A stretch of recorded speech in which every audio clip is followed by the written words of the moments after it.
All right, we'll go ahead and get cooking. Welcome everybody from all over the place. I do think Anchorage has it though. What do you think, Reed? I think that's probably the furthest.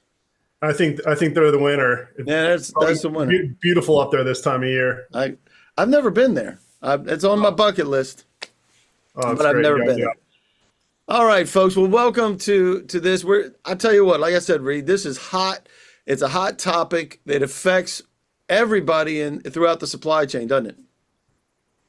Man, it really does. And the more I see, a lot more questions come up. Things change all the time, but fundamentally, the level of attention that people have to pay to this is definitely not changing. If more and more we're hearing that people want to learn about what they're doing here, so that's what brings us to here today, I think.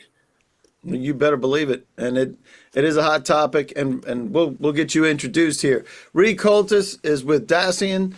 He's an account manager, but you have a lot of experience, and some of this you're going to be sharing with us today about not learning from your experiences as opposed to learning from your own experiences and wrecking something, right? You're going to help us out. Yeah, that's right. But you have a lot of experience managing very large contracts, working with large organizations, and now your current role with Dacian is helping out with this clause manager tool that you guys developed, right? Yeah, that's right. I spent a handful of years in the industry selling as from a small business perspective to the federal government, and then moving to a larger entity that was directly selling to the federal government, the Defense Army, and then more recently, I'd actually developed some processes at that company and moved over to Dacian, where I was doing some consulting, and we ended up developing some software that helps people do this stuff. But yeah, the backbone of my history is going, working directly with the federal government and managing contracts and doing this sort of stuff. So happy to be here today. Yeah, man, the government's so easy to work with. There's no acronyms or nothing. Not any. It's the same thing as commercial, right? Everybody here? Yeah, right. All right, quick disclaimer. This event is not endorsed by any agency. It's provided to you for informational purposes, not legal advice. We're talking about FAR stuff, so we have to say these things. Doesn't guarantee a contract award or resolution of any issues due to contract clauses and flow down. And if we have any govies here, let me know if you have any govies. Pop your hand up. We always love to have the govies and introduce them from different agencies, but this is actually much more. This is actually more for the commercial world, right? That's who we reached out to. But you never know who's going to pop in on GovBrief. I can tell you that. And then, so it's not an endorsement to purchase from anyone, including Dacian, if you're a govie. And it's being recorded. And AI data collection is prohibited because we're real live people. That's what we do here. Read. Real live people only. All right, so let's take a look at it. Is being transcribed. You can transcribe, but you can't do it to the whole the rest of the world with everything else. All right. So why did you decide to join us today? Are you new to the federal contracting world? Some folks are probably there, and you want to understand how stuff works. Maybe you have some specific contract clauses that you want to see if they apply to you. If you have a contracting issue with the government pride, or your boss made you come. And I know Jay's going to pick that one. He always does that. So if you've been to a GovBrief session before, let us know too. We love having folks here. A lot of folks have been here before. We appreciate you very much. And we love participation. So you can chat, you can raise your hand. We'll unmute you just like I did with Gregor to figure out if I actually was saying his name right. But if you have anything that you'd like to participate in, that's great. And you can pop into the Q&A. I'll pay attention to that. We have 60 people here, so let's do our best. If you can, pop it in the Q&A so that we can answer your question. And now that Zoom gives us the ability to react to good things, or if you want something, you don't like something Reed says, throw something at him. How about that? And then we also have the handouts here that I'm going to pop into the chat. And who sent it? Some that sent you an email. No, I didn't put that one in there, Jay. All right, so there's the session docs. If everybody could do me a favor, click on that link well, that's not it. That's not the right one. Don't click that link. I'm going to delete that one because I wound up putting in. Give me 1 second. I promise I'll get this straight. Here we go. Session docs. Bam. There's the session docs. Let's do that. Everybody click on that for me and make sure it lands you here, because that is going to be the place where you can download all the supporting documentation, including the presentation that we have here today. Can somebody give me a thumbs up that that's working for you guys? Should be working. Everybody all right? Somebody's got to tell me it's good. There we go. We got the thumbs up. Fantastic. Good deal. We got that. We have executive orders. We have FAR references for your reading pleasure. I'm telling you, that's not my world. Read, that is not my world. So we'll give you an introduction to Dacian and who they are. Let me just say this. They understand contract flow down and have built a system around the processes. So that's why we're here, and that's the expertise that you have. But we're going to get into the understanding of flow down. If you know anything about GovBrief, we're talking about the processes themselves and helping protect you, irrespective of what product you like or want to use. We'll provide you with a case study, and this one happens to be one of those case studies that you don't want to repeat, right, Reed? That's right. That's what we're talking about today. Yes, sir. And we'll give you an overview of that, the types of flow down clauses, and then an annual federal audit for prime contractors. You're going to explain that to us, and best practices. Love it. We will take questions throughout, so feel free to throw things in, and we'll do our best to answer them. May push it off to the Q&A if Reed's going to go through that. So Reed, give us a dose about Dacian. I know that you guys are an international company, first of all. So give us a dose on how you got to be involved and what Dacian is all about. Yeah, definitely. I mean, on a larger scale, a lot of our folks come out of industry who were working, doing stuff like I was doing. I was a contracts manager for a federal defense contractor who did prime and also tier 2, tier 3 work to some of the larger companies. A lot of us out in the field are doing a lot of this compliance stuff manually. It depends on what size of business you are, right? We're trying to figure out how to track all these requirements, trying to figure out what's right, what's wrong. And in any case, at some point you decide, okay, do I want to do it systematically? Is there a better process? Do I grow into a bigger scale and stuff that, I need to provide more visibility to the government.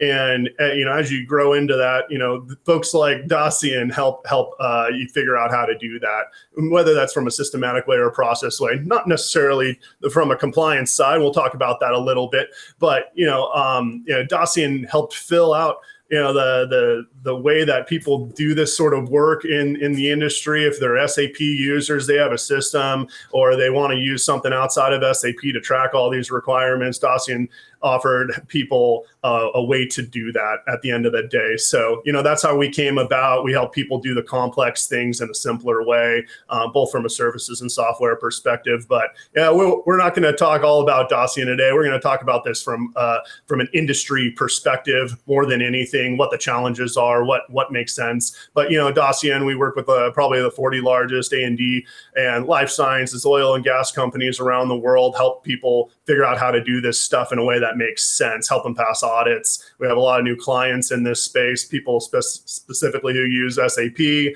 others who want to do this again in more of a different systematic approach.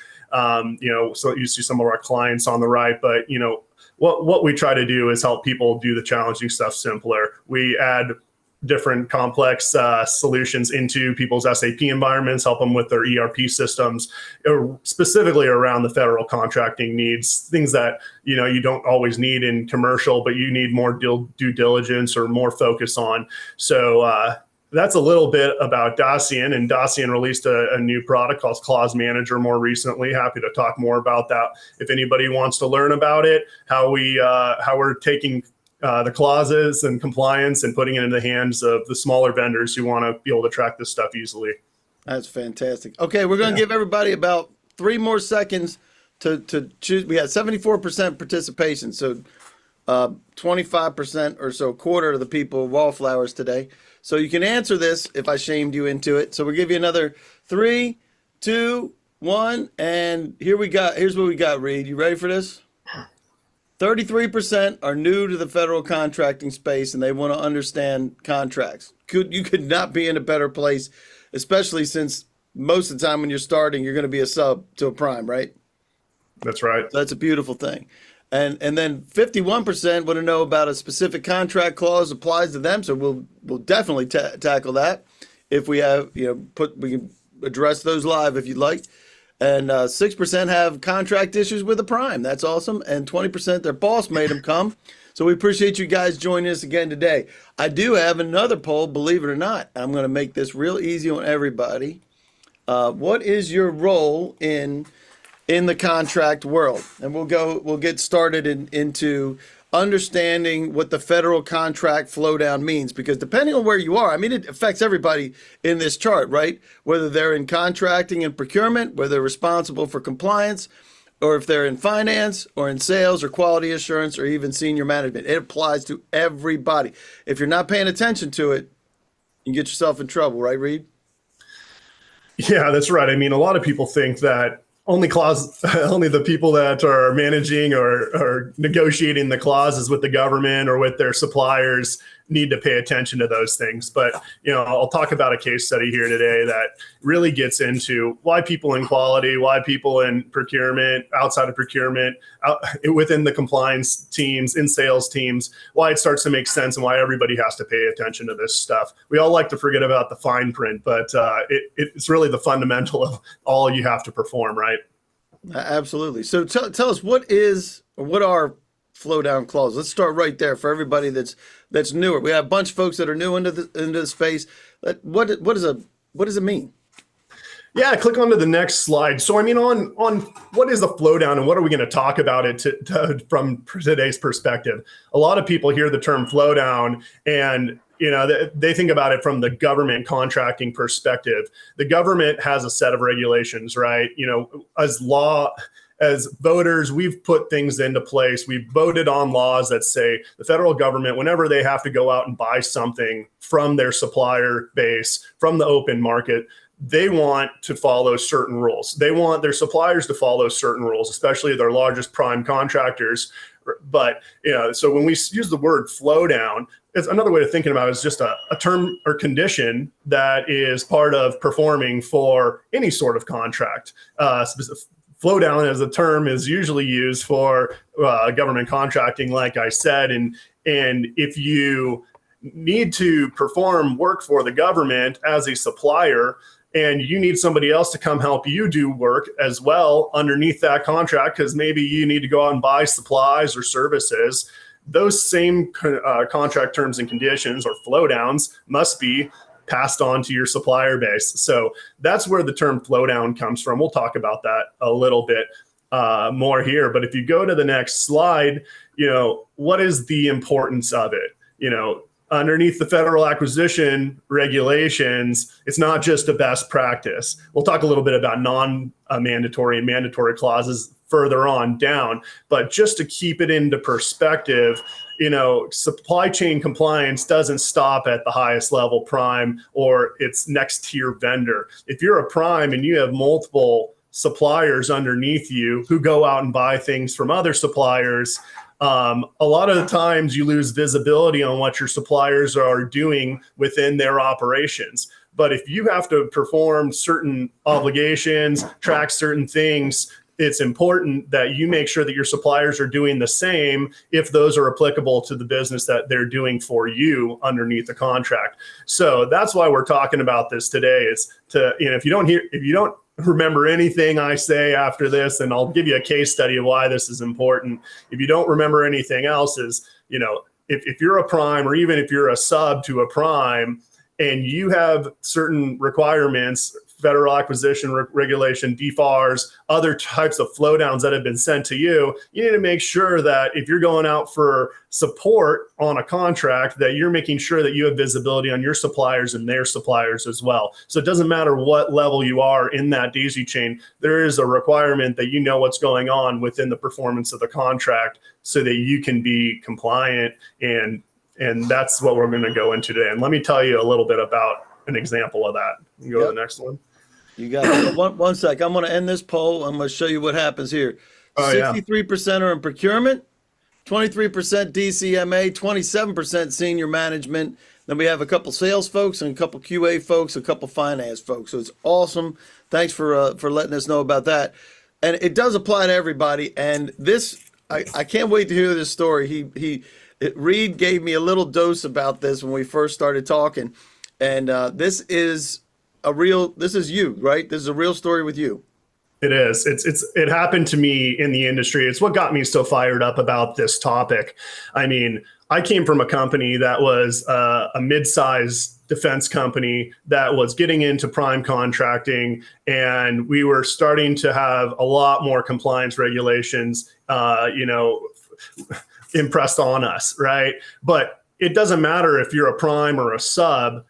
This exact example can be applicable to any one of those scenarios. You could even be making a commercial sale, and flow downs or those terms and conditions and being able to track those and pay attention to them are important. And I'll tell you why here. So when I was a contracts manager, we had a contract overseas. It was in support of a foreign military, and it was actually a direct commercial sale. So I wasn't even selling through the federal government directly, even though they were involved and they facilitated this. It was with the Army of Taiwan, right? So, obviously everybody knows about the political tensions that go on in Taiwan, but it doesn't matter if you're selling domestically or abroad. You'll find probably somewhere in your contract along the way that there might be a do not buy from China clause or a buy American clause or something along those lines. Those are pretty common ones that we hear about in the industry.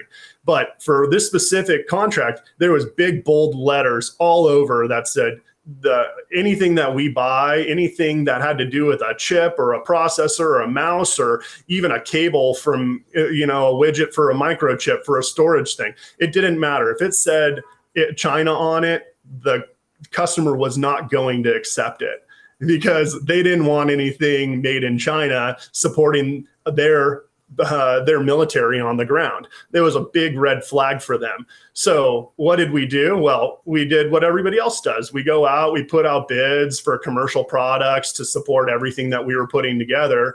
And we had all these requirements to go out and build a command center. Well, there's a lot of stuff. There's commercial items in there. There's non-commercial items in there. It's pretty easy to go to Best Buy or any other supplier in the world and go out and buy stuff from them. And something in there is not visible to you, and you don't know that you bought something from China if you don't tell your vendors or your suppliers that nothing from there can be associated with a Chinese make. So something that happened to us, and in this contract, we had liquidated damages for any sort of delay delivery, right?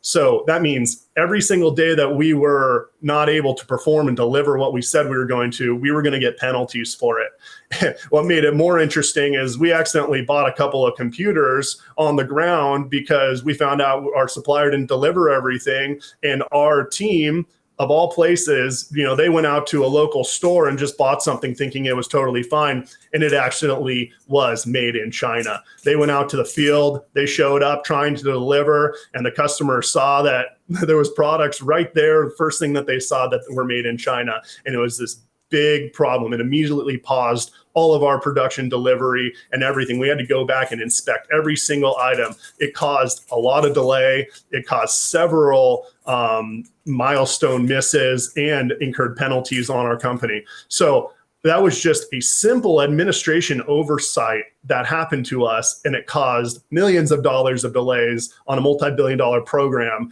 for this project, simply because one of the engineers didn't look at the requirements. We didn't have a good systematic way of making sure that we didn't buy anything that had China written on it because something was made in China. So, obviously the impacts there are huge, but that could easily happen to anybody.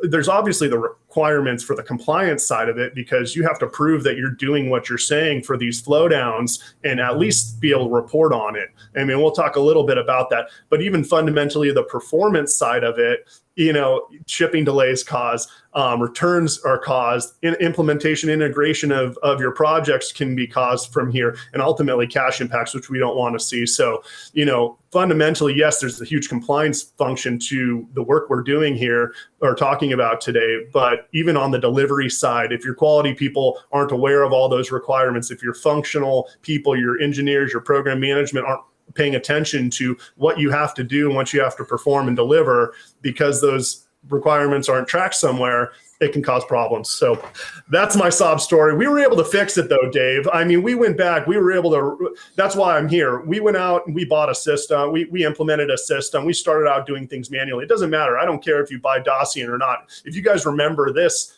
thing that I'm telling here today, if you can do it even on a spreadsheet, making sure that you know what requirements you have are visible in somewhere that's not in your PDF form of your contract or your printed out piece of paper that's in your back pocket telling you what you need to perform. Have a systematic way to know what your requirements are that can have impact on your cash flow, your delivery, and compliance at the end of the day. Because, well, if you're not compliant, you're going to get fined as well. So keep that in mind. A simple oversight as far as just not telling everybody and making it in your quality system say, hey, we can't deliver anything. Don't ship it if it says China on it. And it started out with just a simple oversight is what you just said. But the impacts of that, you had reputational damage. Fortunately, you displayed that you could recover from that, right? Yeah, that's right. But they were That's very, right. and whether, no matter what the clause is, because this just happens to be an easier one to be vivid, right? Is it from China or is it not from China? That's a yes or no question. Yeah. But if it winds up, and this is, by the way, this is big time in the feds here too. Yeah. Right. That's some of the handouts that you have are actually from the executive orders as well as other regulations dealing with either BAA or TAA compliance. Those are the easier ones to be able to see. But like you said, you have your reputational damage, and it gave you the opportunity, though, and I think you excelled at this, even though you had liquidated damages that were in the millions, right? That's what you said? Yeah. And we want to avoid those, right? Everybody here wants to avoid the liquidated damage. That's for sure. Totally. Absolutely. We were able to make it right. We were able to work through it with them. We got some of that stuff waived, but it was high tension. I mean, like you said, the reputation on the line, you want to, everybody here wants to win their customer over and perform to the best ability that they can. And when you show up and you make a simple mistake like that, they wonder what other mistakes are you making, right? And we were able to fix it. We put a system in place and we put a quality process out there to overcome this. But again, like you said, it doesn't just stop at don't buy China or buy American only. Yeah. It really impacts a lot of different things that you have to pay attention to, and you want your suppliers to pay attention to. I don't want to go on a thing where we talk about saving the world, but there's all the environmental social governance side of it. If if you're trying to be an ethical company and you want to make sure that you're sourcing products from a reasonable supplier, and even if you're a coffee company, it doesn't matter who you are. You want to make sure it's fair trade, and you want to say it's fair trade. You better know who you're buying from and where you're going to get your products, and that they're standing behind what they say they're providing to you. Because if somebody finds out in the back end, again, it comes back to reputation. Even if you're a commercial company selling something that you are trying to buy from somebody foreign through a supplier or through a third-party supplier. So this is where flow down visibility really starts to become important beyond even just the FAR and DFAR. So I got a couple here. Kevin says, sorry for what's a simple question. We love these questions, Kevin. This is awesome. What's the difference between a subcontractor versus just a supplier where you're buying a COTS part from? So commercial off the shelf part from. Yeah. Generally, they are the same. I mean, they are the same at the end of the day, but typically a subcontractor, when you're referring to them, have a large part of the performance of a contract underneath the prime contractor. So Boeing wouldn't probably consider somebody who's making tires a major subcontractor for building a plane, but they might consider the engine maker or the fuselage maker or the computer maker a big part as a subcontractor who bears a lot of the requirements and the same due diligence. A lot of times it comes down to money, and you have to look at the specific regulations on that. But depending on how big your subcontract is and how much of the project you're performing, then you might be considered a major subcontractor, and you'll have additional requirements and or more stringent requirements to perform to a larger prime. So, whereas a COTS supplier may not have those requirements. If you're a small business, if you're offering something that's, as you said, commercial off the shelf, well, you're going to make certain declarations that this product is how we sell it to everybody. And we're going to ask that you don't apply those clauses to us because we're not doing a major piece of the work. We're not contributing to the major cost of your project. We don't need to have all this due diligence and tracking. We're just Best Buy selling paper. I'm not going to accept those. I'm going to do business with you like everybody else would. So those are some of the considerations you might take and kind of the key differences between those two types of selling entities. But if you're a supplier, you are a subcontractor in many ways because you're part of that ecosystem. Yeah, anybody that is. So Chris has got Chris Bub got your hand up, and while you're doing that, I'm going to ask this question. Chris, you can unmute yourself. What is your biggest concern about contract flow down? So that's a fill in the blank there, and then we're going to address those directly for you. Chris, what you got? Just raising your hand to say hi, or you got a question?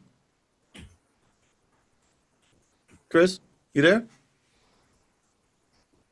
Something's wrong. You there, Chris? And again, I think we lost Chris, but this is obviously I'm talking about a pragmatic approach here, functionally, like. When you're considering getting into this work, or you're considering writing a contract, whether you're selling something or you're buying something from a supplier, these are some of the things you want to think about all the way from the stage of a project. Hey, Chris, I could hear you there. Go ahead, unmute again. It got a little noisy. Go ahead. What you got, Chris? Hey, Dave, can you hear me now? Yeah, we can. Go ahead. Hey, sorry about that. It's all good. So I just sort of wanted to piggyback on the question that was just posed and the comments on that. I'm a contracts lead for my company. We're a small business officially by the definition, but we're growing pretty rapidly. I had worked previously for a large defense contractor. So now I'm kind of trying to lead the charge for a smaller company growing into that space, we have a lot of concern from our executive management about, are we flowing not only the right flow downs down to our suppliers and or subcontractors, but how do we know we are? And they're always concerned, are we flowing too much down to suppliers who might get upset that we're flowing so many things to them? So that's what I'm trying to balance. What's your best suggestion, or how would you suggest best, figuring that out? Because I don't have the bandwidth, I don't have a huge team to parse through flow downs all day long on contract to contract. We're a very high volume. Yeah, I don't think you're alone, Chris. I think everybody. It's exactly what we're going to be talking about, right? We're going to go right through that whole thing, right, Reed? Yeah, definitely. We'll touch on some more of that. So maybe I can get into some of the recommendations here, places to start. But we give you some resources as takeaways here. It really does come down to different scenarios and what size you are and how big the contracts are and the level of businesses that you're doing and what industry you're doing it in. I mean, aerospace and defense has different additional requirements for defense. Yeah, exactly. Here, we're going to jump right into this visual. It depends on where you sit within this visual that you're seeing that pops out here. The prime contract, if you look at the left-hand side, is issued from, if you're talking about federal contracting, is issued from the customer, who is generally the government in this case. It doesn't have to be the government. You could be doing commercial business too, but you're receiving the contract from somebody, right? And if you're the prime contractor performing work and you need folks to go out and help, you might be one of those folks that are helping down in that next tier where you're making stuff to the order, but you also might be somewhere else. You might be making stuff and pulling stuff from stock, as you mentioned, and you're doing it under commercial terms. It really depends. If you have the ability and you're not set up as a company to sell things under full FAR CAS compliance, there's a difference between FAR Part 12 and FAR Part 15, and you should take a look at those and some of the resources we've given, because it changes the way that you have to respond and what sort of flow downs that you have to apply to your business And before you go out and you buy things from your vendors, you really have to take a look and decide on a case-by-case basis. Well, different rules apply to products, different rules apply to services. You need to look at that, because if you're providing services and products to somebody, you're not going to go out and tell your services provider that they have to follow all the same rules as a products provider would as well. So those things have to be thought of. If you just pass on a prime contract set of flow downs and you send it to your supplier, they're going to look at it a lot of times and go, why are you asking me to apply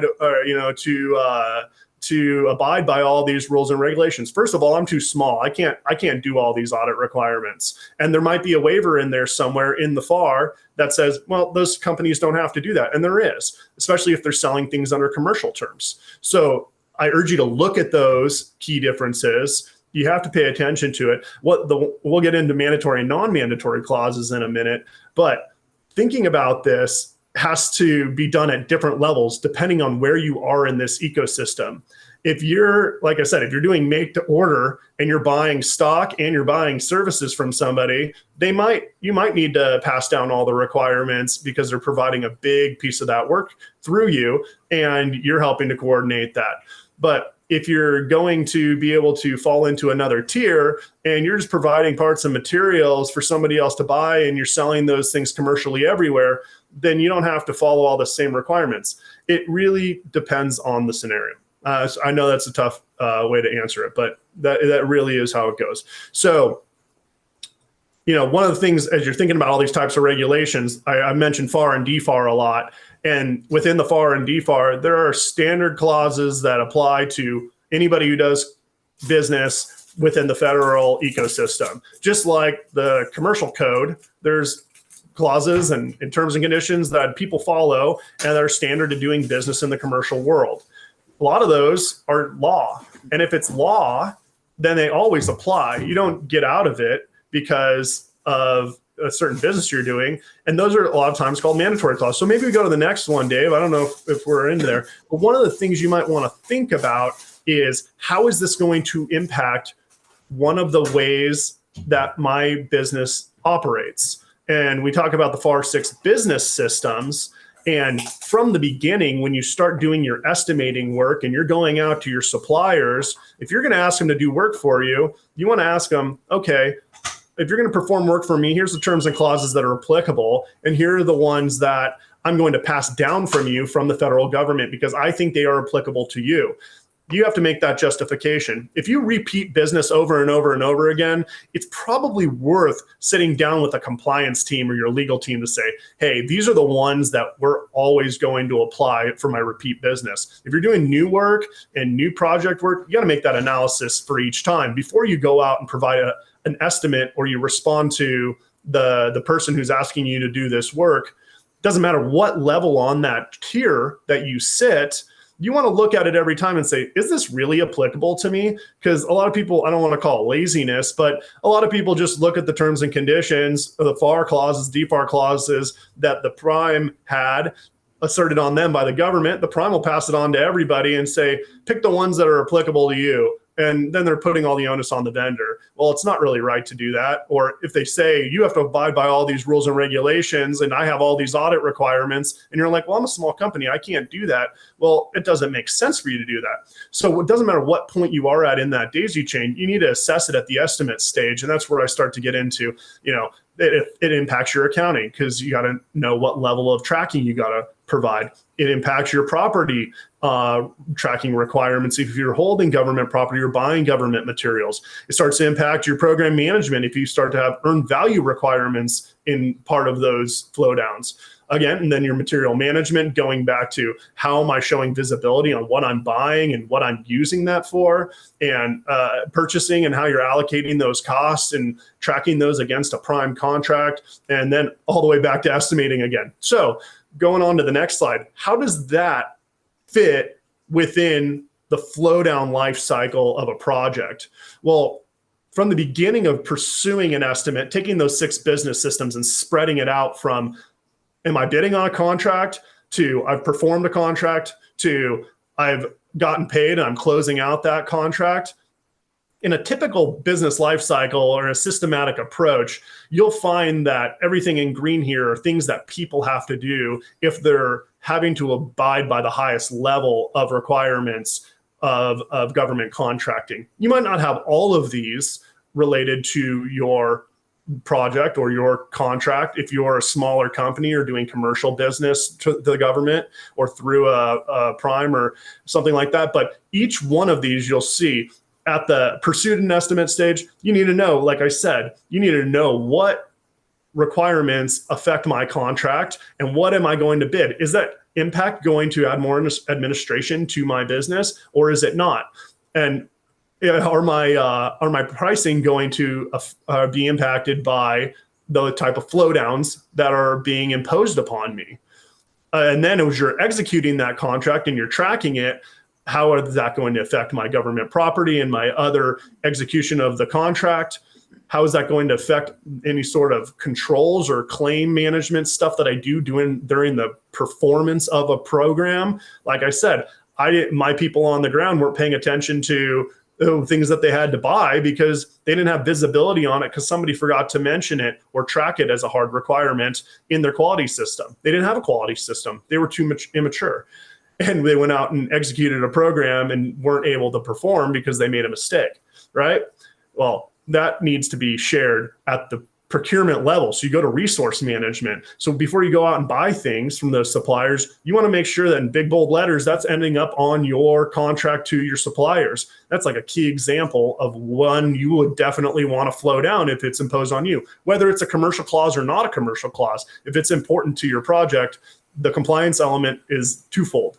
And then all the way through tracking those government property items and making sure that you know what requirements are related to those, performing your contract and executing it, and ultimately closing it out, saying that, yep, at the end of the day, we provided the right level of visibility to our suppliers and our suppliers performed to us, and or I was a supplier and I performed all those things that you asked me to do, Mr. Prime. I'm happy and satisfied with the work we did and I'll pay us and we're going to close this thing out. So this is just a quick overview of, as you can see, where flow downs come into play all the way across the program management lifecycle. And that is exactly why I don't do paperwork, Reed. Everything you have on here is exactly why I am not, that is not my gifting. So that's awesome. So let's talk about some of the risks. So that's where we want to be able to identify these. And you mentioned one, right? Just the bold in printing it out saying, do not buy from China or do not do this or make sure you do this as part of it. But let's talk about some of the other parts. Yeah, and I just use it as an example here. It could be any one of these important clauses that you need to be tracking. It's just a really tangible one that anybody in the commercial or business world can like track and easily understand. But you know, the government, if you're doing federal contracting, is going to hold the prime contractor accountable for the compliance of the performance. Everything flows up to the prime contractor, and the prime contractor needs to make sure that all of their support and their vendors and suppliers are abiding by those rules that are applicable to them. And what we say is, you know, they have privity. The prime contractor is in charge of ensuring that. But if the prime contractor has shared requirements with you as the next tier down on that supply chain, and they say, okay, we want you to do these things, but you also have requirements for making sure that if you go out and buy more things, your suppliers also have to follow those rules as well where they are applicable. So it's important that it doesn't matter where you sit on there. If you take ownership of those requirements, it's now your responsibility too. But the prime contractor doesn't just get to pass that on to you and walk away. You'll see in some of those mandates that we put out, you know, one of the things that's coming up is the government's going to those prime contractors and saying, okay, I see you bought some coffee from the supplier, and that supplier was a third party pass through, and they were just a warehouse and they bought it from somebody else who drop shipped it, who bought it from somebody else. Well, did you make sure that they were still all abiding by the regulations all the way down the chain? And people are going, oh, well, I told my vendor that he was supposed to do that.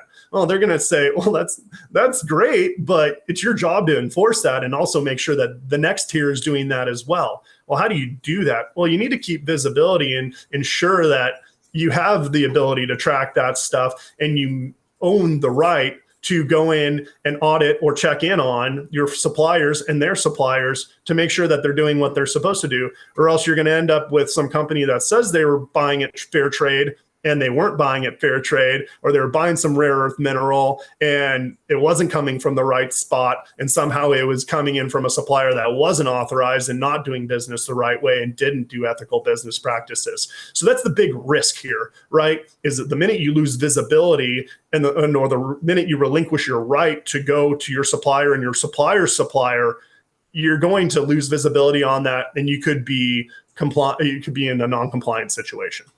And you can't outsource that risk, right? You can't. No. So you can certainly try, right? I mean, that's the challenge. That's the challenge of this, right, Dave? I mean, as we get into the tension between prime contractors and subcontractors, if you're a subcontractor, you should absolutely challenge your prime contractor on terms that they're trying to flow down to you if you don't think that they're important. Again, I'm not telling you how to do your business, but if I'm being required to do something, they're saying, oh, I'm the prime and now I'm passing all the onus on to you. Well, yeah, I do have the responsibility to make sure that my suppliers are good, but that doesn't waive the right of the prime contractor and put all of the onus on you as the next sub-tier down. It is a dual responsibility. It is a collaboration. It shouldn't be malicious. It's just something that we should do to make sure that everybody's making steps to ensure that they're not making a mistake like buying something from China when they shouldn't be. Absolutely. I'm going to throw this up real quick as we're talking about the challenges here. So sharing risk, missing something, how do I know they all flow all the way down? Right there, right? And how are we notified when we need to flow something down from a manufacturer? Great questions. Great issue. And it really depends, like you said, right?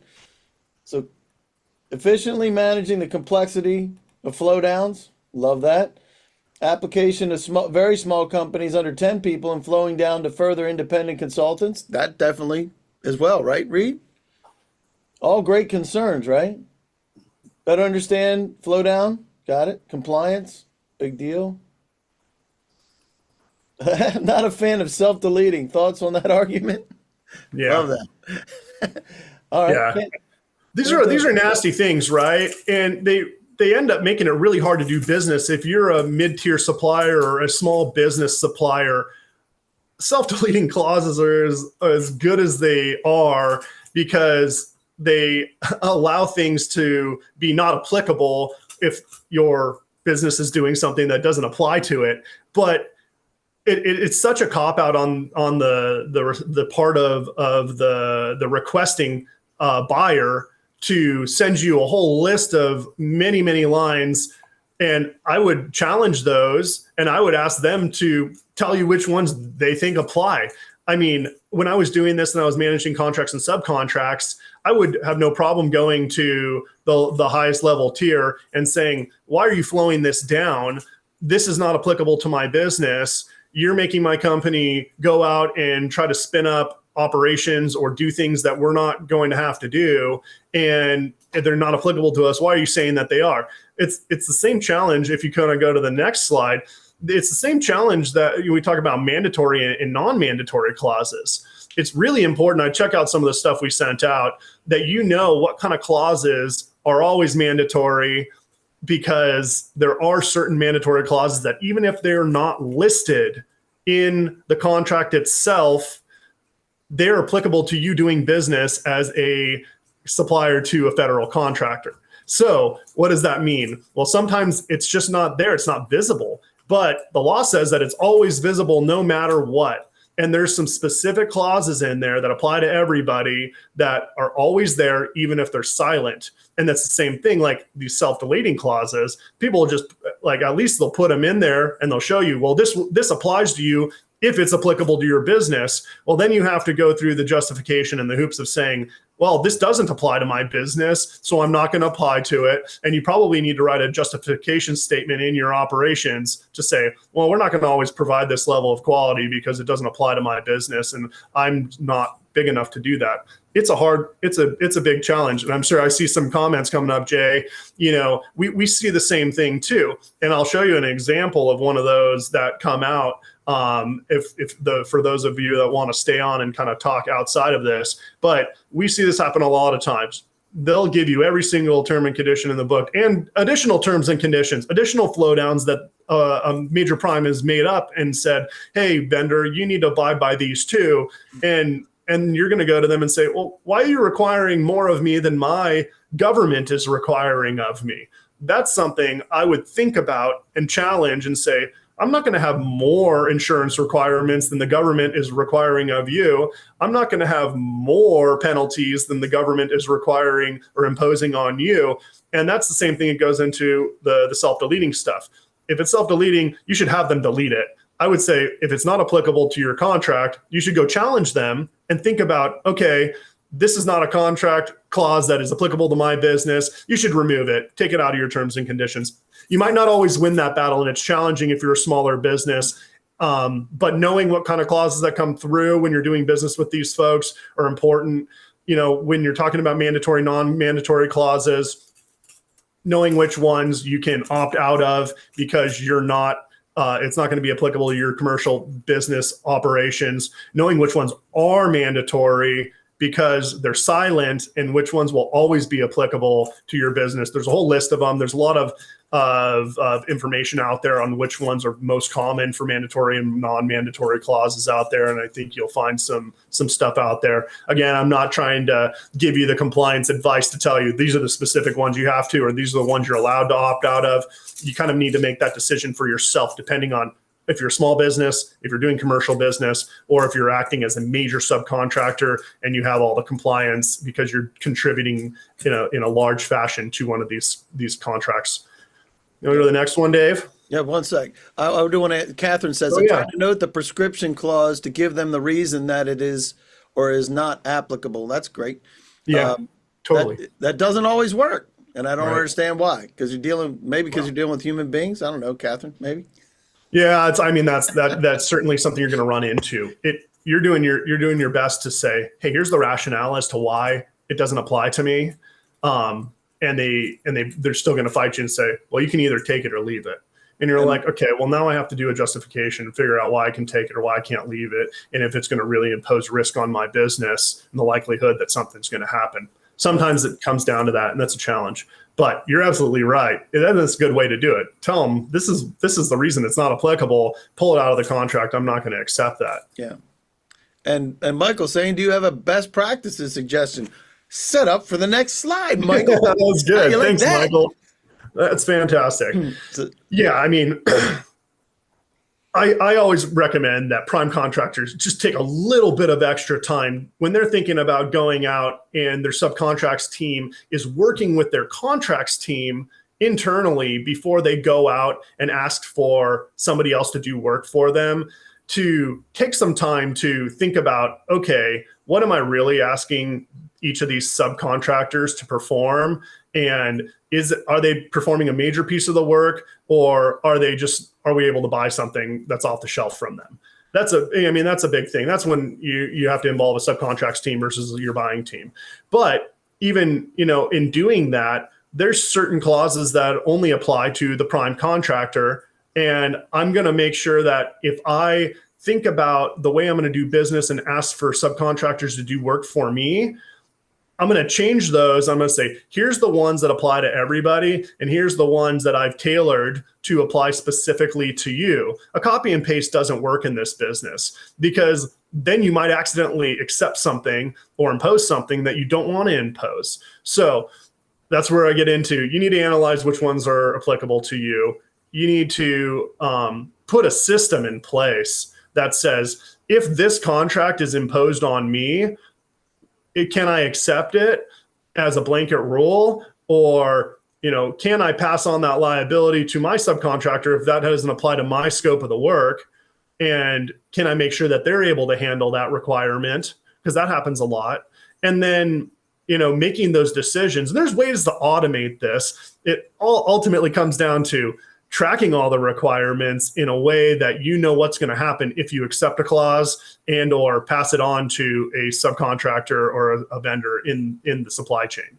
So, making sure that you don't just supplement and you don't just pass things on is really important. Go to the next one. I think there's some more stuff in here. I think that is the next one. Okay. Yeah. Okay. All right. So, going through and ensuring that, the level that you're at, again, if you're doing it at the proposal phase, you don't just accept and throw out a price that you're going to be able to perform to without thoroughly analyzing the terms and conditions and or figuring out what your vendors need to perform to underneath you. Because if you can't get them to sign up to the clauses that you're going to take like ownership of, and they're not going to trace the visibility within their supply chain, you probably don't want to work with them. A, B, you don't have any.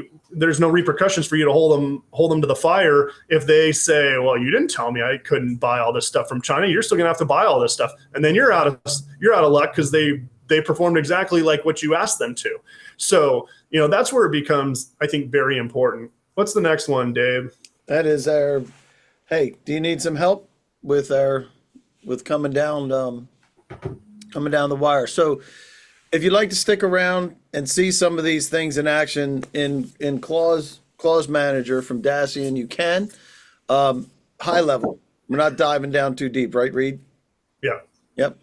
And if you'd like to schedule a demo, or if you have a specific issue, I'm going to open back up the some of the other comments that we had. Make sure we hit those. I want to make sure that everybody knows you're going to get the recorded version of this as a link. The session docs, which everybody should have the session docs. I'll pop them in again, just in case you don't. Just click on that. You can download all of those. One-on-one meetings. Reed, you'll take one-on-one meetings, right? Yeah, absolutely. Absolutely. And if you have any particular issues, but a clause manager, I really recommend when your system was developed for large primes to be able to manage the complexities of large primes, right? And as a result, understanding which FAR clauses apply and which ones don't to the larger primes, then being able to peel those out and effectively drive those down, I think is really cool, because it's very difficult, especially for small businesses. And Jay, can you talk for a second, Jay? You there, Jay Talbot? I'm here. Yeah, and I know your company is smaller. How many folks are in your company? Right now we have a team of 5. 5. And that's typical, especially for somebody that's very niche oriented like Jay is, because I know what Jay does. If the impact of having to review these clauses and then maybe miss something, how does that impact you, Jay? Just how many folks do you have sitting around to review clauses? Less than 0. So, and that's why I think it's really critical. So there's I just wanted to get that input from Jay, because I do know Jay does some great stuff, and he does stuff in aerospace too. That's one of the industries he provides. You also have references here. This is linkable documents. Some of those things we have downloaded for you, as well as the DAO, which is, what does DAO stand for? Defense Acquisition University, I believe. I think you're right. But yeah, that's actually a great tool. I would, if you guys are looking for best practice suggestions and a practical guide to start thinking about this, I can't really give you all the tips and tricks, even in just an hour. But just trying to make you aware, at least in this session, what some of those risks and challenges are for those that have never heard about this stuff before. That was the main thing we wanted to get across.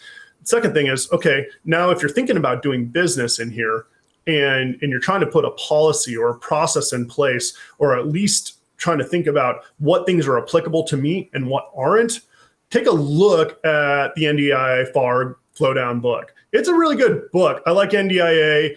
They do a lot of stuff. They put out a lot of a lot of seminars and stuff for industry. I'm a member there, and this book is a great start to understanding what's going on in acquisition reform, what's going on, and what do I need to think about.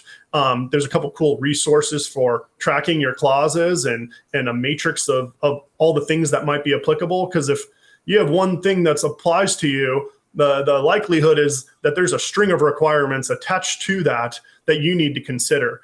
There's some great little tools out there on these matrices that you can check out. I'll put out there by acquisition.gov.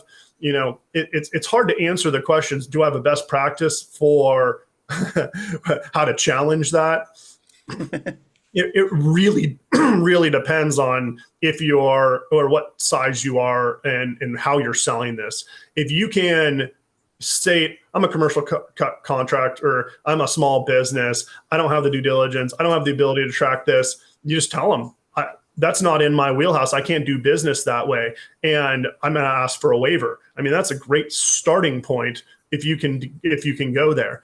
If you're trying to get into larger projects and you're trying to bid on larger scopes of work, you're not going to get out of that because you're going to have to own those responsibilities at a certain threshold, and it's going to become, something that you're going to be, responsible for regardless. So before you get to that level, you need to sit down and look at what are the types of requirements that they're asking from me. Are they asking me to be able to audit my books and separate my federal business from my commercial business and set up a whole new federal agency? And am I going to have to show all my costs down to the lowest level?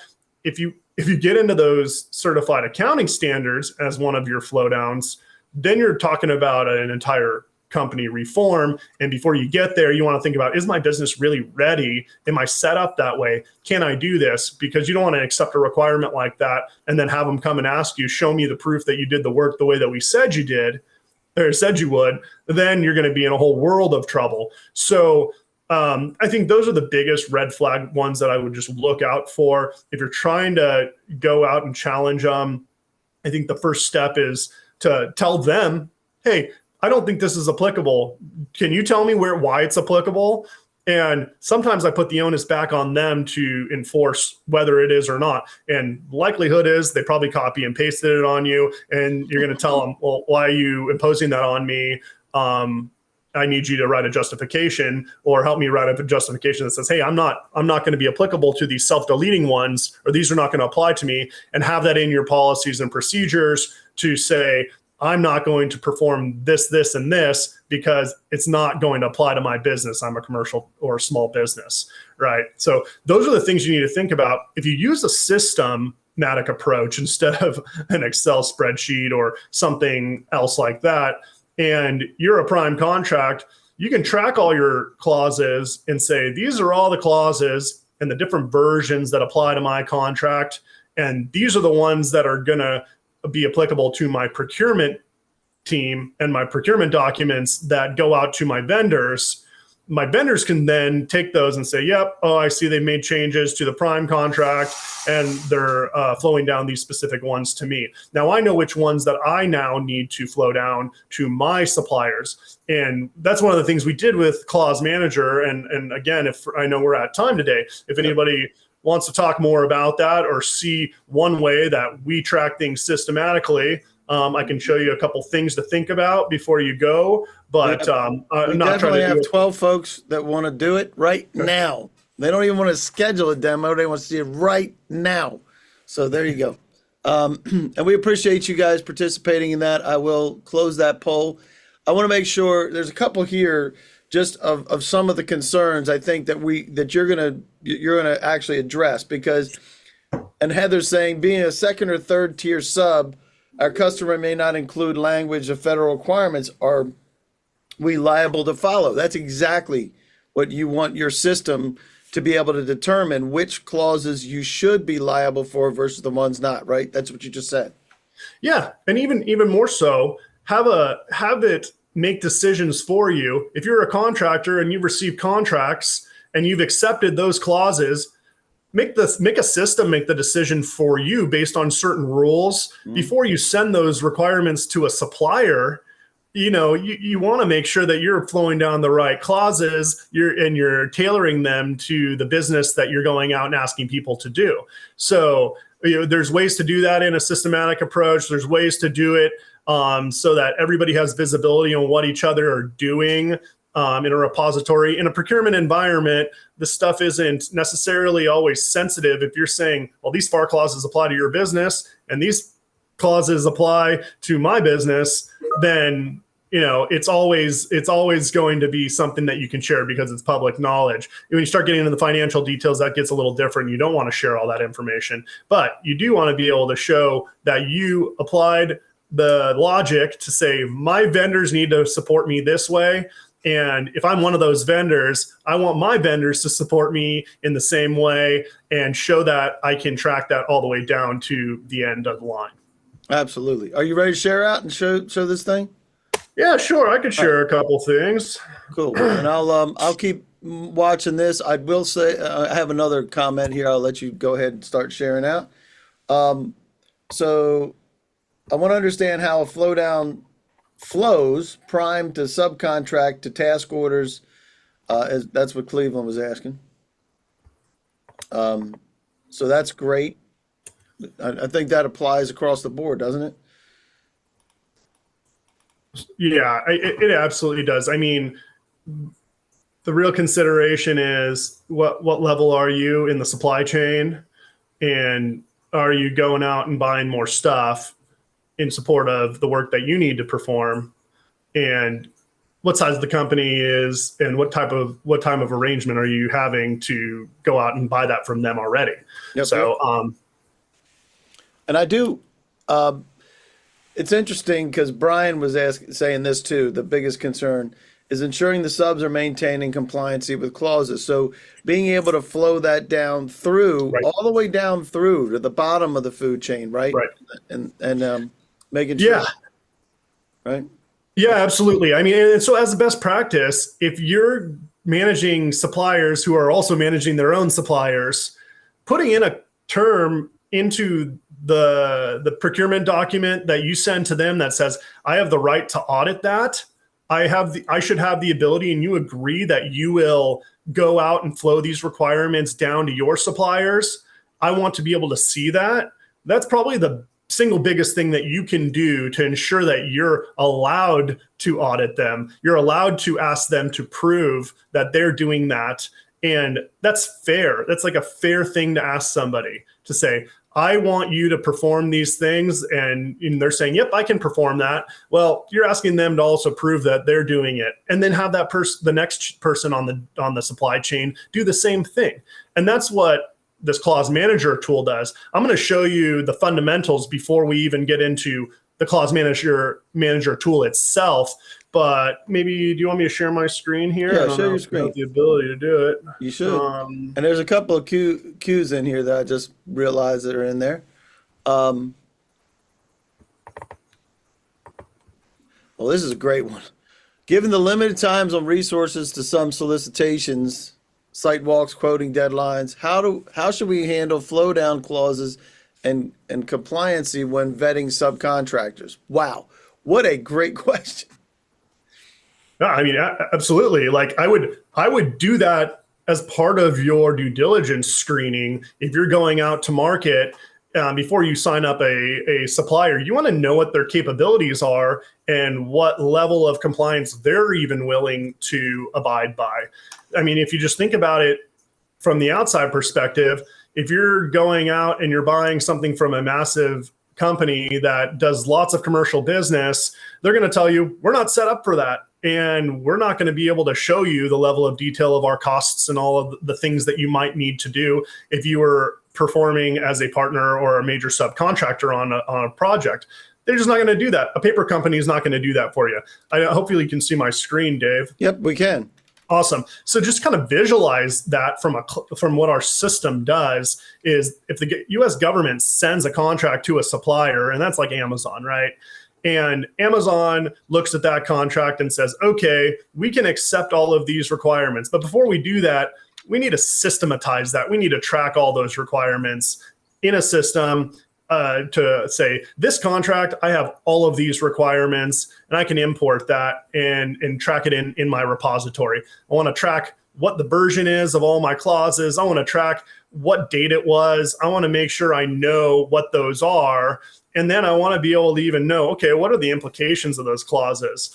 Well, you can import that in and do some analysis, and then use those same clauses to say, Mr. Vendor, I have certain clauses that apply to my contract, and here are the clauses that apply to you. And I'm going to send you a notice that says, I'm going out for bid on this contract, or maybe you've already said, I want to take the work. Well, you can use the tool to export all those requirements into something that's annually tangible, or provide a systematic notification that says, here's all the clauses that apply to this contract for your purchase order, Mr. Vendor. And that vendor can go look at it and say, well, I either want to accept those clauses or I don't want to accept those clauses. Maybe I push it back. Maybe I say, okay, well, yeah, we need to make some changes, and some changes are made. Then I can accept those as the vendor and share it to the next level. So if you're Amazon buying from Best Buy, and then Best Buy is going out to the next group, or he has to go to Paper Tech down at the bottom, then those guys can receive the next tier of requirements, and you can track it all the way up to the highest level contract. So that's what we've done in our system to make it accessible. And before you even get there, we have the ability to even systemize it even further. And what I want to show you is something I've done in like what we call an SAP environment. But the SAP environment is a much higher level version of what we are. But if you want to learn more about specifically, if you don't have SAP, you want to be able to track some of those things. You want to be able to share terms and conditions with a vendor. You want to be able to get requirements from a contractor through a systematic way, like you would with like a Cobra or one of the other ExoStar kind of systems. You can receive that, and you can manage and interface with them directly and use that through our Clause Manager tool. So take a look at this clausemanager.com function and some of the things that are here. There's going to be some demos posted here so you can look at it a little bit more specifically. But before you even get to being a supplier down in the chain of this, if you want to manage your own terms and conditions, the best systematic way we've come up with is something we built off of SAP. And again, a lot of this same functionality be available in like a Clause Manager tool. But just to show you what we have, if you want to track what type of clauses are applicable to your contract, it starts at the highest level. The day you receive a contract, you want to know what type of clauses are applicable to my contracts and what can I accept before I even go out to my suppliers and ask them what they can do. So what does that really mean? Well, getting into the clauses themselves is making sure that you track the actual clause. And this is an example of a live system, so hopefully it works here for us today. But if you're tracking your clauses for a specific, okay, I have a clause that applies to all my subcontractors for my commercial products and my commercial services. I want to track the exact clause, the version of it, a description of it, and systematize it in a way that shows me all of the clause text that is applicable to that version in time. And then I want to take that clause and say, this clause is applicable to, this is a clause that we might have to abide by, and run it through some sort of vetting process where you can say, these are all my clauses. This is everything that I have to abide by, and assign it and approve it and make sure that your legal agrees that, yep, that's the version, that's the type of the clause that I have in my contract, and I'm going to associate it with a specific contract, and I'm going to assign it with each one of those versions and track it to the level of the contract that I have. And then you have a repository that says, okay, I have specific clauses that apply to my contract. and I have tracked those back to my prime contract or my sub-tier subcontractor contract that is ultimately related to a prime contract. And I know that whenever I do work under this contract, these are all the clauses that are applicable to me performing business, down to the line item level, down to the project level, down to the material level, and maybe even the vendor level. So once you track that, and you said, these are what I have to as a company that's performing work for my customer. Okay, now I have to go out and perform those clauses. Now I have to go actually out and ask my suppliers to perform these clauses under their contract work. So let's take a Boeing example. So something you might see from a Boeing, if they're asking you as a supplier, maybe you are Boeing, and you're going out to your supplier base and you post something out on your website and you say, here are the common clauses that I'm going to ask my suppliers to abide by, or here's a customer specific or a contract specific set of requirements. And they post all this out there. And the reason I'm showing this is because this is something I developed with them. And I think it's a really good way of doing it. Is they said for a specific contract here that was put out for bid last year sometime, we have all of these requirements. And these are a representation of our customers' requirements that we are asking you as a supplier to abide by. I think they have a really good model. And what they're going to do actually is systematize this. Instead of sending you a PDF, which is out there on the web somewhere, they can actually notify you in the clause manager tool that says, here's all of our requirements. Here's my special procurement requirements. Here's my provisions. Here's some things that I need my seller or my supplier to think of. And again, this is kind of cool because it all came out of our system. This is an export of all the data that they tracked. And they were able to say, here's all my intellectual property information. Here's all my other provisions that are applicable to my suppliers. I need my suppliers to abide by, and all of that can make it in there. There's different ways that you can do this. And real quick, Reed. Yeah. So the sub doesn't have to be have to have clause manager. You can push that out with a PDF or email or those types of things. Absolutely. You definitely do it. It makes it easier if everybody in the system says, yep, I'm abiding by those terms, and my supplier's abiding by those terms, and his supplier's abiding by those terms as well. It's really nice if you get it all into a system, because then you have full visibility and you don't even have to go out and really enforce it, because you know it's all happening and it's all being tracked in a way that's simple. But if you want to be able to do this and just track what your contractual requirements are, and then provide an export of, here's all the requirements I'm going to share with my supplier, or even I want to take a snapshot of all the requirements I'm supposed to enforce internally to go out and perform work. You can take a snapshot of the data that's in there and use it and distribute it. And that the previous example I showed is something somebody did for a commercial contract. This one's an example of something somebody might do for FAR clauses specifically. And these are the types of things that you'll get out of a tool. And also, if you had one of these and you received it from Boeing, you could upload it into your clause manager so that you can automatically start to track some of these clauses against a contract, and then use those tracking metrics and decisions to say, okay, here's what my procurement team needs to go out and ask from my suppliers as well. Now, if both of you have it, like all the way down through, or all the folks have it, all the way down through the food chain, can you do those changes and ask and say, hey, this doesn't apply to me, and run that back up? How does that work? You can absolutely do that. And I think that's one of the key features. It goes above and beyond just tracking the compliance side of it, saying, these are the clauses that apply to my contract. Then you get to go one step further and say, here's the clauses that apply to my contract and why they apply to your procurement process and why they apply to you as a supplier. And the supplier can absolutely go in and review it and say, okay, these apply to me. Great, I accept it. Fantastic. I'll do the work for you under these terms and conditions. But let's say they did that and they float it down to their next supplier, and that supplier's a small business, or that supplier is a commercial business. They don't have the ability to do that.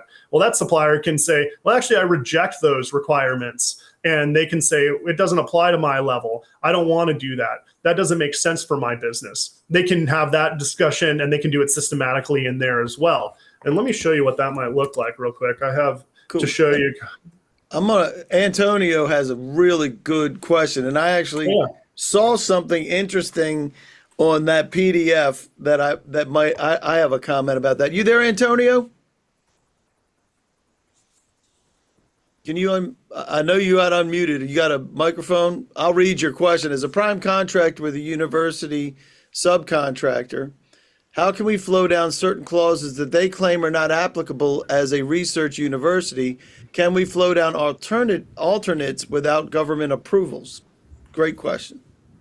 Yeah, I mean, you absolutely can. It really depends on which ones that you're talking about. It's up to them to accept it or not, and it's up to you to impress upon them that certain things are applicable. So this is where it becomes a conversation. Again, it shouldn't be a malicious conversation, but it should be something that you can discuss with them and say, here's why we think it's applicable to you. You should really consider accepting these clauses, or if you really feel strongly that it's something that they have to abide by, you can tell them, well, we can't issue you the work if you're not going to abide by these contracts, because we're not going to be in compliance if you're not in compliance. And that's where it becomes a challenging conversation. But once you have the information and you're able to tell them this is the way it works, then why would they argue with you further? But they might very well have a waiver. So I think it's worth doing some investigation if it's going to be a long-term project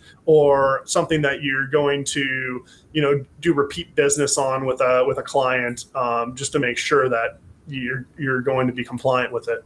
You there, Antonio? Go ahead. I am, yes. And thank you. That you hit on a point that was another question we had, was the waivers.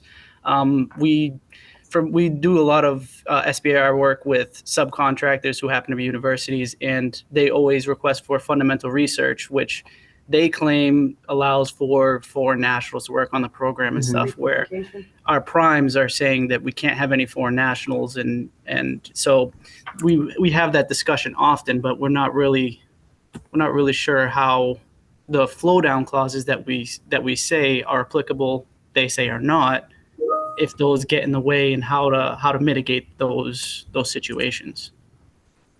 Yeah. Yeah, it's challenging. I mean, like, it becomes, sometimes people take it personally when you're having these conversations, and it really just needs to become an open dialogue as a partner, especially if it's somebody you're going to continue to work with over and over again. Being able to come up with a solution and say, okay, we agree that these things work for us for this scenario, and they'd work for other scenarios like that. Maybe you can come to an agreement and work through that with them one time, and then you have a better relationship moving forward. Sometimes that's the hardest part of onboarding a new supplier, especially I understand with some of these agencies. When you're doing interagency work, it becomes a challenge. But that process of the wavering is pretty common, and it's fair, and it's not something the government wouldn't typically support if they understand it. And sometimes you don't even need to ask for their support, because you're going to make a justification internally and say, we know that this isn't applicable to that business, because a lot of these clauses will say it's applicable if you're doing the business, but it's self-deleting, if you will, that it's not if it's not being enforced. So I can show everybody a quick one of the, so that was just an example of how somebody might use our SAP-based tool to fully track out a clause and issue a procurement document and track things to a contract. But let's say you want to get outside of your own company and share something with somebody else. Let me share my screen again here. And you don't have SAP, or you just want to Most people track aren't going to have SAP here. And a lot of these guys won't have SAP. So you can use our web-based tool that doesn't go back to your ERP core system, and you can track all of your contracts and any sort of purchase documents, proposed documents with certain business partners and contacts. So let's just say you're a prime contractor, is this customer over here, and you're the first person on the daisy chain. One of the things you can do is say, okay, I have a new customer. I'm going to get a contract from this customer, and I'm going to enter this thing in for the first time. Well, I'm going to create contract XYZ, and this is my prime contract, and I have this customer here, boom, and maybe this is, ABC PID, and my prime contract, no, maybe this is the same as your standard contract number. Okay, now I have a contract that I need to track some requirements to. It includes like DPAS ratings, some other things like that to make it simple. But this is probably our more cost appropriate for folks that just need something that's simple, and they need to track their internal requirements, let alone they want to go out and create procurement documents in here. But you can create line item specific information. You can put header specific information. You can track your clauses. If you don't have a clause for the first time, you can go out and create a clause. And let's just say I need to create a new clause, and this is like, 52, CFR XYZ, it doesn't matter. I can put in some information for that specific clause. I can tell it the version number. Maybe I date it April 2024. It doesn't matter which one it is. It gives you a snapshot of, the clause version for that time. You can categorize it as a simple clause. You can track as much information against it, and you can even say, well, this clause always applies to this contract number, or this clause is applicable with a certain minimum currency value, or this clause is applicable with these regulation requirements. And if I want to say information that the supplier must do, you can put that in here too. Must do XYZ, and, maybe it's insert language here, right? And you can save it. Or if it's applicable to a small business or not.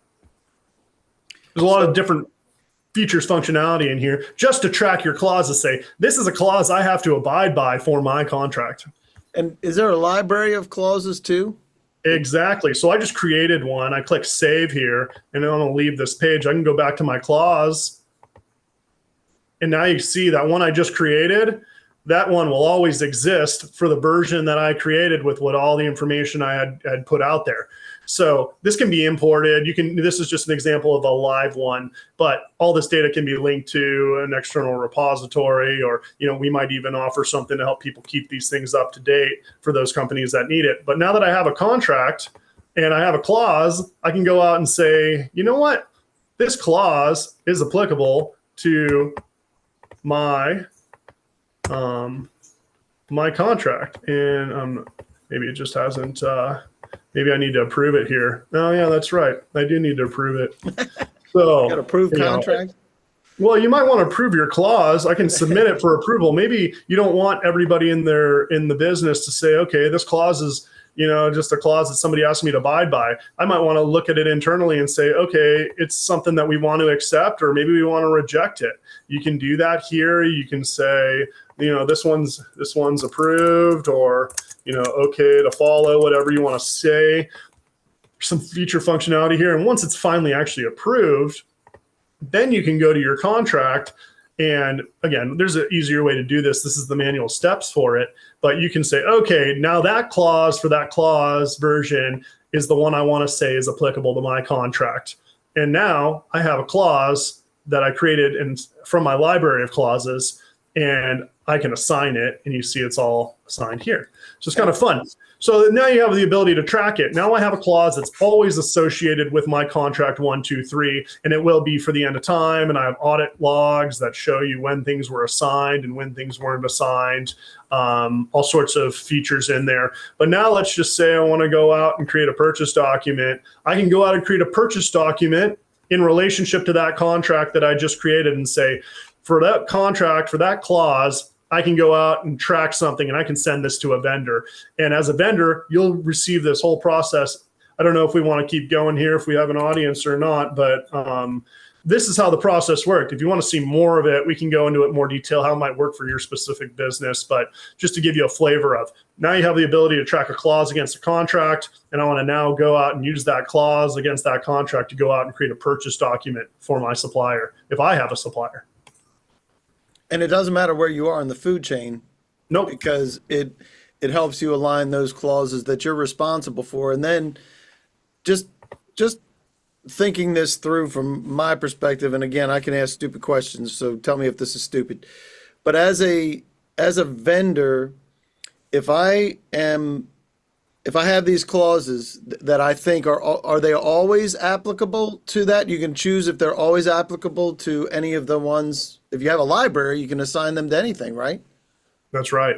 Any new contract that comes in that looks and smells like the other one before, seems to me like you just saved a boatload of time trying to create it again. Yeah, absolutely. And you can track different versions. You can say, this is the version that I'm going to send of that clause to my vendor. I'm going to make it tailored specifically for my vendor and have an alternate version of that clause, because if I'm receiving a clause from the government that applies to a prime, I need to change it sometimes and insert certain language that says it's applicable to a vendor. And you can do all that in there. You can save different versions. You can make it, allow the system to make some decisions for you that when the one contract clause applies to the contract and you want to apply it to a vendor, then you can do that too. And there's a little bit more functionality in our SAP-based tool, but for the clause manager tool that's available for everybody who doesn't have SAP, it makes it really easy to keep track of these things without trying to do it on the back of a napkin. Absolutely. Or even spreadsheets. You mentioned spreadsheets before, right? And we all start there, right? We start, let's assemble this stuff and then turn it into a document and the cutting and pasting. I'll tell you what, I can see why compliance is such a challenge. I've always been on the front end, right? And saying, I just want to win this thing, right? But then to understand what the implications are, and the government's not big on redlining mandatory things. No. Just that takes a lot of time. You might be too late. You might not be compliant. You might not win the work because you're trying to spend too much time challenging stuff. Yeah. That doesn't always happen. Having it worked out in advance is really helpful. Yeah. And knowing what you can handle and what you can't, I think, is also part of that, to be able to say, listen, if this clause comes through, we can't do it. it's always great to have an easier no, even if you want to work, even if you want the work, to know where your risk is. So, well, I appreciate it. So anybody, let me see if there's any additional questions. I did see something in the Q&A. We took care of all those. Any last minute questions before we let Reed get out of here? You guys can always chat with Reed. In fact, I'm going to put into here that's not you. That's just your phone number. Hold on. I'm going to grab your the rest of your information here, right? With the session docs, we had somebody ask a question about the handouts. So you can grab the presentation from there. There's Reed's information directly. It was also all over the presentation, so you can't miss them. But this was a great introductory, at least for me and a lot of the folks that I know that really don't understand how this stuff works. And a lot of times we take on risk as small businesses, and we don't know that we have it until something goes sideways. So great stuff, Reed. Last minute comments before we go? No, I mean, that's the main reason why we did this. I wish I would have known a couple of these things early on, just to consider it before I started trying to handle the interface between my contracts and my procurement teams internally, when I was trying to bid on work and I was just accepting clauses and not really knowing the full implications, not even as a supplier, and I wasn't challenging clauses when I should have. It's not something I can teach you overnight, obviously, but it's something that we help people do. We help people systematize it. So obviously, we're not coming in from the compliance side, but from more of the process and system side of the house, and pragmatically approaching this stuff as a functional person on the ground. If you're trying to keep track of these things, it's helpful to have a system, even if it's an internal process, that it helps you know and plan in advance, just so you avoid some of these risks and not make the same mistakes we did when we overlooked something small. And it's easy. It's Oh, easy yeah. to overlook something small. I mean, we do it every day. It just doesn't always have that kind of impact you had. So thanks for sharing that. And hey, anybody that can appreciate the fact that we don't want to go down the path of missing something small and paying millions of dollars in damages, I think that's a good day. All right, guys. Well, thanks much. Appreciate your input, Jay. Thanks for sharing all your stuff as well as everybody else. Brian as well. So hopefully it was beneficial. If you give you a thumbs up for Ryan, let him know he did it great. This is his first time on GovBrief, so we appreciate you, Ryan. Thumbs up to you from me at least. Everybody, there we go. We got some. We got there were several folks that were saying that they appreciated the conversation. So there you go. Great stuff, man. And you'll follow up with anybody that asks for follow up. We'll make sure that anybody that asks for it, they get it. And other than that, man, great stuff. I really appreciate the insight, and I learned a lot myself. Absolutely. Thanks for having me, Dave. It was fun. All right, man. All right, guys. Thanks much. See you guys. All right, everybody. Take care.